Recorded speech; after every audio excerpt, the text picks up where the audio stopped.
продължаваме да консумираме 80% замразено свинско месо вносно и 90% замразено вносно говеждо, да кажа, защото не телешко. Как говеждо. Това са фактите и няма как да избягаме от тях. При зеленчуците отново имаме малък процент родно производство, това, което може би в момента и сезонно се предлага и голям процент внос.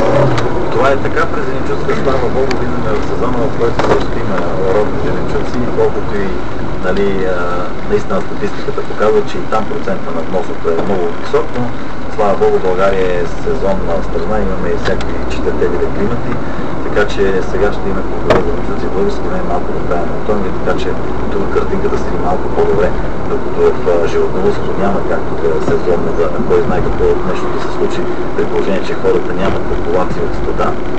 Слава Богу, при зеленчуците сравнително по-лесно са вариантите и сега ще влезем в сезона, в който ще се консумираме и някакви български зеленчуци. Защо е този ръст толкова голям при картофите? Ами ще ви обясна, аз се интересувам живо от този проблем и това, което ми казват хората, които отглеждат картофи, тези, които ги снабдяват за семена, нещата са в последния начин. Първо, семена от българските картофи, родопските, самоходските вече почти няма на пазара. Да не кажа, че тези, които се занимават с отглеждане на картоф за семен, отдавна твърда, че работят само с холандски сорт. По проста причина, че те са с много по-добър рандеман, много са по-здрави, много са по-издържливи и така нататък.